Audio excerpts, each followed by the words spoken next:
এবার আসছি মৌয়ের বাবার মৃত্যু কিভাবে হলো। কল্লোলের ভিডিওতে শুনলাম মেশামশায় হাঁটতে গেছিলেন, উনি হাঁটা চলার মাঝেই ছিলেন, উনি সকালবেলা হাঁটতেন, মানে উনি মর্নিং ওয়াক করতেন। সেদিন সকালবেলা উনি হাঁটতে বেরিয়েছিলেন এবং যথাযথভাবে উনি দুর্গা মন্দির এবং লোকনাথ মন্দিরে প্রণাম করছিলেন এবং লোকনাথ মন্দিরের সামনে বোধহয় কোনো পুরোহিত হবে বা মন্দিরে কোনো কাজ করার কেউ কাজ করছিল, বলেছিলেন ওই দিনই যে তুমি কাজ করো, ভালো হবে, খুব ভালো হবে, মানে একটা বয়স্ক মানুষের আশীর্বাদ। আমরা বলি না ঈশ্বরের নাম নিয়ে ভালো হবে, ঈশ্বরের নাম কর ভালো হবে। কল্লোল বলল সেদিন মেশামশার মৃত্যুর খবর পর সারা দিন মৌ কান্না করেছে। মৌয়ের কান্নাটা অনেকগুলি কারণ আছে। এক তো মৌয়ের বাবা, প্রত্যেক বাবাই তার সন্তানকে জন্ম দেয়, মৌয়ের বাবা একবার না দুইবার জন্ম দিয়েছে। দিদিটা কি বলছো? হ্যাঁ, মৌয়ের যখন ক্যান্সার হয়েছিল, দুই দেশে এতটা খরচ, এতটা হ্যাপা, কতটা স্ট্রেস, মারা শুধু পাশে থাকে, ওষুধটা খাইয়ে দেয়, ভাতটা খাইয়ে দেয়, কিন্তু মূল স্ট্রেসটা ভিসা, পাসপোর্ট, দৌড়াদৌড়ি, ডাক্তারের কাছে যাওয়া, এই দুদেশের কথাবার্তা সবকিছু, কিন্তু মূল স্ট্রেসটা কিন্তু বাবাদের ঘাড়ে থাকে। তাই সেই জায়গা থেকে মৌকে ফিরিয়ে এনে মৌকে জীবন দান মৌয়ের বাবা দুইবার করেছে। তারপর মৌয়ের কান্নার আরেকটা কারণ হচ্ছে বাবার শেষ সময়ে বাবার পা ছুঁয়ে ধরতে পারল না। শেষ সময়ে শেষ যাত্রাতে যেই মেয়েরা বা যে ছেলেরা যেতে পারে না, ওদের কষ্টটা যে কি বিশাল। আমরা যারা দূরে থাকি, যারা আমরা ঘর থেকে অনেক দূর থাকি, যাদের অনেক ফ্রেন্ডরা আছে, পৌঁছতে পারে না। আমি দেখেছি, আমি জানি যে কি কষ্ট মা বাবার শেষ দর্শনটা দেখতে না পারলে। ওই সময় মাকে জড়িয়ে ধরে একটা মেয়ে না কাঁদতে পারলে, বা তার মা তার মেয়েকে ধরে কান্না না করতে পারলে, মৌ সুস্থ, মৌ যেতে পারতো, কিন্তু দুই দেশের ব্যাপার, ভিসার ব্যাপার, পাসপোর্টের ব্যাপার, সব কিছু মিলিয়ে মৌ তার অসুস্থ হয়ে যদি উনি হসপিটালে ভর্তি থাকতেন, তা না হলে মৌ না হয় ভিসা নিয়ে যেত, সেটা তো নেই, উনি হঠাৎ করেই চলে গেলেন। আচ্ছা, তারপর নাকি কিছুটা যাওয়ার পর উনি হাঁটতে কিছুটা যাওয়ার পর উনি অসুস্থ হয়ে ওখানেই বসে পড়লেন। তারপর ওনাকে ধরাধরি করে হসপিটালে নিয়ে যাওয়া হলো। হসপিটালে উনি ওনার শেষ নিঃশ্বাস ত্যাগ করলেন এবং ডাক্তাররা নাকি ওখানে মানে কলকাতাতে বলেই দিয়েছিলেন ম্যাক্সিমাম 2 থেকে 3 মাস। মৌ এবং কল্লোল সেটা জানতো, কিন্তু ভিডিওতে বলেনি, কারণ মেশামশাই স্বাভাবিক, মেয়ের ভিডিও মা বাবা তো দেখবেনি। 90% হার্ট ব্লকেজ ছিল, যেহেতু 3 থেকে 4 বার অলরেডি স্ট্রোক হয়ে গেছে, এটাও কিন্তু অনেক বড় ব্যাপার। 3-4 বার স্ট্রোক হয়ে যাওয়ার পরও মাসিমার স্মৃতির সুদূরের অনেক দূরত্ব, মানে পাওয়ার ছিল, তাই হয়তো উনি বেঁচে ছিলেন। 3 থেকে 4 বার স্ট্রোক হয়ে যাওয়ার পরও মৌয়ের বাবা বেঁচে ছিলেন এবং কিন্তু অপারেশন করার স্থিতিতে বোধহয় ছিলেন না। 90% ব্লক, 94% ব্লকও কিন্তু অপারেশন হয়। আমি দেখেছি আমার হাজব্যান্ডের বসের 97% ব্লকেজ ছিল, চেন্নাইতে ট্রিটমেন্ট করেছে এবং এখনো ভদ্রলোকের যখন অপারেশন হয়েছিল তখন মধ্যে ওনার বয়স ছিল 58 না 59, এখন নাও হি ইজ 70। উনি এখনো চাকরি করেন, এখনো দৌড়াদৌড়ি করেন, এখনো হেভি টল মর্নিং ওয়াক করেন এখনো। তাই ব্লকেজ থাকলে অপারেশন হয় না তা না, অপারেশন হয়। ওনার অপারেশনটা না হওয়ার কারণ হচ্ছে একটাই, সেটা হচ্ছে ওনার স্ট্রোক হয়ে গেছিল। তাই স্ট্র্যান্ড যেটা লাগানো হয় হার্টে, এনজিওপ্লাস্ট করার পর হয়তো করা যাওয়ার কোনো চান্স ছিল না। মৌ কথাটা খুলে বলেনি, মৌ বলেছিল হয়তো বাংলাদেশে হবে ট্রিটমেন্ট বা হয়তো ভারতে হবে, এরকম করে বলেছিলেন। তারপর যেটা কল্লোল বলল যে মেশামশায় কাজে 15 দিনের কাজ, কল্লোল ভিসার জন্য অ্যাপ্লাই করবে। বাংলাদেশের পরিস্থিতি এখনো আমরা জানি, এখনো পুরোপুরি তো একদম সহজ সরল জীবন হয়নি, এখনো কোথাও কোথাও কারফিউ চলছে। একটু পরিবেশ আগের থেকে ভালো হয়েছে, কিন্তু পুরোপুরি তো আর নর্মাল লাইফ আসেনি। তাও যদি কল্লোল ভিসা হয়ে যায় 14 দিনের মাঝে, কল্লোলকে আমি একটা কথা বলবো, কল্লোল তুমি ওইখানে তো অ্যাপ্লাই করবে, সঙ্গে ইমার্জেন্সি ভিসা বলে তুমি কিন্তু দিল্লিতেও একটা মেইল বা দিল্লিতেও অ্যাপ্লাই করতে পারো। দিল্লির অ্যাম্বাসিতে তুমি যদি অ্যাপ্লাই করো, হ্যাঁ, হয়তো এটা কাজ হয়ে যেতে পারে। তুমি দিল্লি অ্যাম্বাসিতে ডাইরেক্ট মেইল আইডিতে তুমি কাজ দেখিয়ে মানে অ্যাপ্লাই করে দাও। ইমার্জেন্সি গ্রাউন্ডে কিন্তু তাড়াতাড়ি দেওয়া যায়। তবে হ্যাঁ, যেহেতু এখন পরিস্থিতিটা ওই রকম যে তোমার ক্ষেত্রে কোনো অসুবিধার কারণ নেই, তুমি তো স্টুডেন্ট না, তুমি এটা বলতে পারো। হ্যাঁ, শেষ কাজে যদি তোমাদের মেয়ের মার জন্য আমি এখন বলছি, জানো তো ছেলের বউ মেয়ে হয়, ছেলে নিশ্চয়ই, কিন্তু মেয়ে এই সময় একটা মার কাছে তার মেয়ের মুখটা বড় দরকার। স্বামী হারিয়ে না মহিলারা নিঃস্ব হয়ে যায়। আমি অনেক স্ট্রং মহিলাকে দেখেছি, ব্যাংকের বিশাল বড় অফিসারকে দেখেছি, আমি রিজনাল ডাইরেক্টরকে দেখেছি, স্বামীর মৃত্যুর পর অর্পিতা আমি কলম ধরতে পারছি না, তো এইরকম ভাবে ওরা ভেঙে পড়ে। হ্যাঁ, 15 দিন 1 মাস পরে হয়তো ধীরে ধীরে ফিরে আসে, কিন্তু ওই সময়টা না খুব দরকার। কল্লোল হয়তো যাবে, ঈশ্বর করুক কল্লোল যাক ওইখানটাতে। কল্লোল বোধহয় একাই যাবে, কারণ বলেছে আমি যাব, আমরা বলেনি। তবে তুমি চলে গেলে ওখানটাতে মৌ আবার এখানে যদি একা থাকে, আর যদি তাহলে মৌর আরো বেশি খারাপ লাগবে। আবার যদি তুমি মৌকে নিয়ে যাও তা তো হয়েই গেল, খুবই ভালো হলো। আচ্ছা, কল্লোল একটা কথা বলেছে যে ওনার অনেক আশা ছিল যেটা আমরা পূরণ করতে পেরেছি, যেরকম বেলুর মঠ, যেমন পুরী, এটা আমি ওই দিনও ভিডিওতে বলেছিলাম, এখনো বললাম। হ্যাঁ, বেলুর মঠ, পুরী, ওনাকে একটা মেয়েও, এটা তো মেয়ের গর্বের জায়গা। আমি তো বারবার বলছি, আমরা নারী, আমরা পারি, এই ধরনের বড় বড় ডায়লগ সবাই দিতে পারে, কিন্তু আমরা নারী, আমরা পারি বলে দেখাতে কটা মহিলা পারে? মৌ, প্রিয়া, মন্দিরা এরা দেখিয়ে দিয়েছে আমরা নারী, আমরা পারি। এটা যথেষ্ট গর্বের জায়গা ভদ্র লোকের, বিশেষ করে প্যারেন্টসের কাছে, যে আজকের দিনে আমার মেয়ে সব কিছু করতে পারছে তার বলবুদে, কারণ অন্য কারোর বলবুদে পান না। যে কথাটা কল্লোল বললো, উনি জিজ্ঞেস করতেন জমির ব্যাপারে, পুকুরের ব্যাপারে, কটা সুপারি গাছ লাগানো হয়েছে, এবং মৌদের নতুন একটা বিজনেস, যে অনলাইনে কাপড় বিজনেসটা কতটুকুন সেল হয়েছে, কি সেল হয়েছে। বাবা মা মানেই তো এটা, বাবা মা মানেই চায় সন্তানের উন্নতি, সন্তানের গ্রোথ। সেই ছোটবেলার রিপোর্ট কার্ড দিয়ে শুরু হয়, কয়েকটা A+ আর কয়েকটা A, আর শেষ বেলাতে ছেলের প্রমোশন পেলো কিনা, সে ছেলে নেওয়া যদি মেয়ের বড় হয়, মা বাবার কাছে এটা খুব আনন্দের জায়গা। তারপর চাকরি, তারপর ফ্ল্যাট, তারপর বাড়ি। এই যে কটা সুপুরি গাছ, ওটাতেই আনন্দ। পুকুরের মাছ আরো খুশি হতেন যদি পুকুর থেকে যদি মাছ উঠিয়ে ওনাকে দেখাতে পারতেন। বাবা মা কিন্তু এইটুকুনি চায়, নিজেরা খাবেন না, নিজেরা পড়বেন না, কিন্তু আমার ছেলে মেয়ে ভালো আছে। বিশেষ করে এই মেয়ে, যেই মেয়েকে উনি দুবার জন্ম দিয়েছেন, সেই মেয়ে তার নিজের যোগ্যতাতে আজকে এতটুকু করতে পেরেছে, যেতে পেরেছে। দুর্ধর্ষ মৌ, কাঁদছ, কেঁদে নাও, প্রাণ ভরে কেঁদে নাও, যেন বাবাকে বলতে পারো, বাবা তোমার সমস্ত কিছু আমি ফিরে দিতে পারবো না, কিন্তু তোমার যোগ্যতাটা, তোমার শিক্ষার যোগ্যতাটা আমি আমার ব্যবহারের দ্বারা, আমি আমার কাজের দ্বারা প্রুফ করে যাব। বাবার শিক্ষা, বাবার পরবরিশের জন্য আজকে তোমারই মেয়েকে 2 লাখের উপর লোক চেনে। তোমার মেয়ে যখন এক জায়গায় দাঁড়ায়, 10টা লোক দেখা করতে আসে, এটা অনেক বড় পাওনা।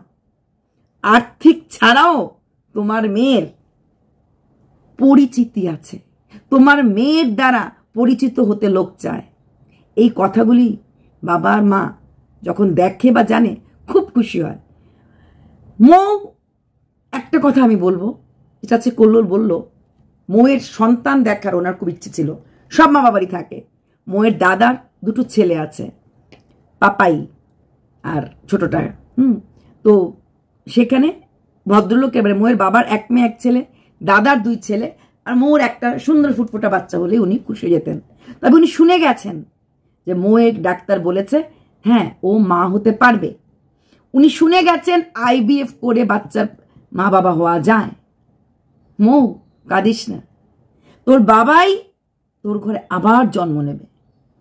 এমনও হতে পারে ওনার আশীর্বাদের দৌলতে IVF এর ফার্স্ট স্টেপেই, ঈশ্বর করুক, আমিও তো অনেক বয়স্ক, আশীর্বাদ করছি তুই যেন সাকসেস হয়ে যাস এবং মা হয়ে যাস। ফার্স্ট 3 মাসের অ্যাটেম্পটে আমার কাছে পিঠে অনেকেই আছে যারা IVF করাচ্ছে, ওরা দিল্লিতেই তো করায়, বাট স্টিল অত সাকসেস হতে পারছে না। কিন্তু আমি তোকে একটা কথাই বলবো, দেখা যাবে এটাই হয়ে যাবে। আর তোর বাবা তোর কোলে তোর ছেলে হয়ে জন্ম নেবে, তার জন্যই উনি পৃথিবী ছেড়ে গেছেন, যেন উনি ফিরে আসতে পারেন তোর কোলে তোর ছেলে হওয়ার জন্য।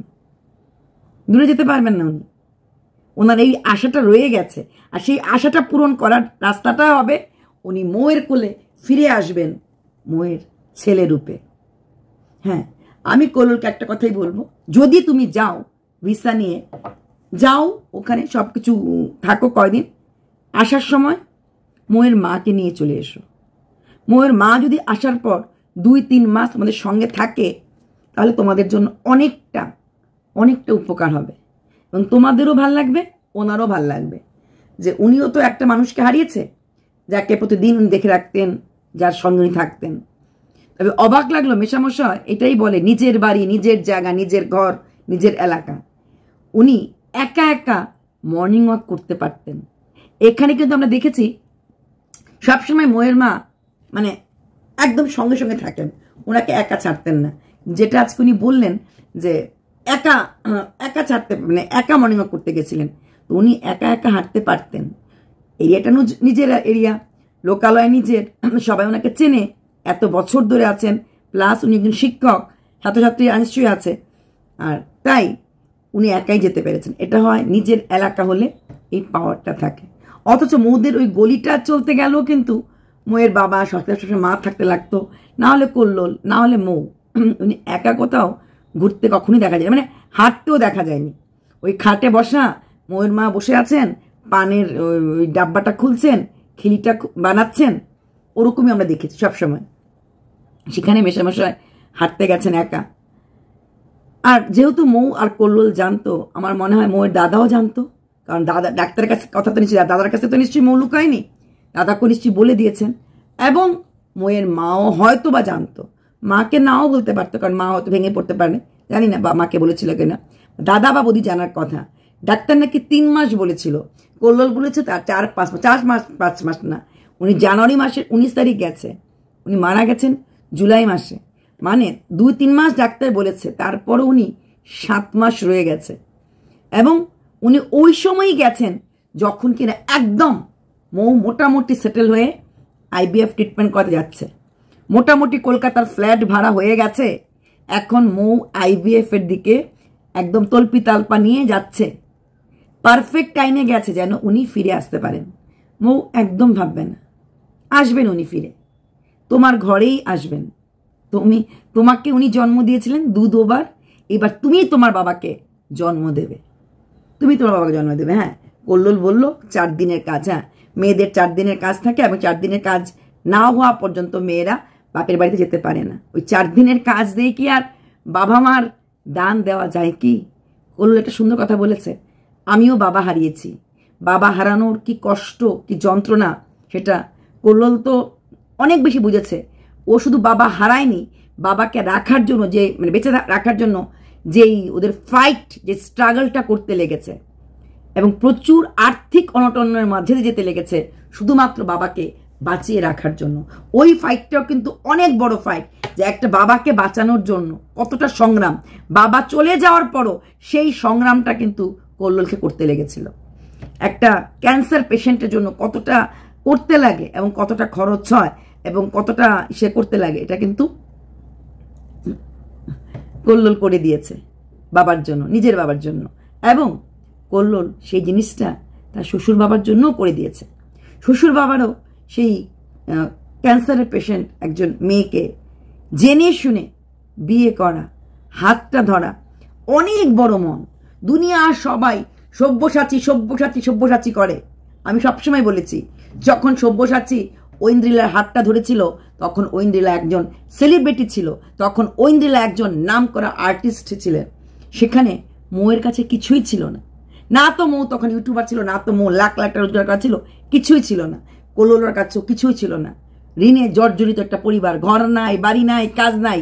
একটা মেয়েকে ভালোবেসে তার জন্য কাজটা পর্যন্ত ছেড়ে দিয়ে, নিজেকে নিঃস্ব করে দিয়ে সেই মেয়েটার হাতটা ধরার মতো ক্ষমতা পৃথিবীর খুব কম ছেলের থাকে, এটা কিনা কল্লোল করে দেখিয়েছে। ও যে খুব সফট মাইন্ডের, আমি এটা অনেকবার অনেক ভিডিওতে বলেছি। খুব কম ছেলে পারে, ভালোবাসতে অনেকেই পারে, তো সেই ভালোবাসাটাকে এত দূর গিয়ে স্বীকৃতি দিতে খুব কম ছেলে পারে, যেটা কিনা কল্লোল মোয়ের জন্য করিয়ে দেখেছে, যেটা কিনা কল্লোল বুঝিয়ে দেখেছে যে হ্যাঁ, ভালোবাসার এটাই নাম, ভালোবাসার মানে এটা। একটা কথাই বলবো, কল্লোল তুমি সবসময় মোর পাশে থাকো, আছো, আমার বলা না বলা কি যায় আসে না, তবে এই মোমেন্টে প্রতিটা মুহূর্তে ওর প্রথম 10 দিন 12 দিন খুবই কষ্ট হবে। হ্যাঁ, তুমি যদি ভিসা পেয়ে যাও চলে যাও, সেটা তো আলাদা কথা। এর আগে প্রতি মুহূর্তে আমার মনে হয় 4-5 দিন ওর পক্ষে ব্লগিং করা সম্ভব হবে না। তারপর যখন ও ব্লগিং করবে বা কিছু একটা করবে, ব্লগিং করতে গেলে, কথা বলতে গেলে ওর কিন্তু চোখে জল চলে আসবে, চোখে জল চলে আসবে, এটাই স্বাভাবিক। সেই সময়টা ভাই শক্ত করে হাতটা ধরে রাখো, ওইটুকুনি বলবো। চলো, বাবা মা আমাদের সবার আছে, একদিন আমরা সবাই চলে যাব পৃথিবী থেকে, কিন্তু আমরা সেটা বুঝি না। আমরা আমাদের ইগোর লড়াইয়ে, অ্যাটিটিউডের লড়াইয়ে, টাকা পয়সার অহংকারে বুঝি না আমরা সবাই অতিথি এই বড় পৃথিবীতে। আজকে মরলে কালকে 2 দিন, মরার পর কতটুকুন লাগে জায়গা আমাদেরকে জ্বালাতে বলো তো? এই শরীরটা তো ছাই হয়ে যাবে, তারপরও আমাদের কত রাগ, কত হিংসা, কত দেশাদেশি, এর সঙ্গে কথা বলবো না, ওর সঙ্গে কথা বলবো না, আমার বাড়িতে ঢুকতে পারবে না, তার বাড়িতে ঢুকতে পারবে না, তার দিকে মুখ তুলে তাকাবো না।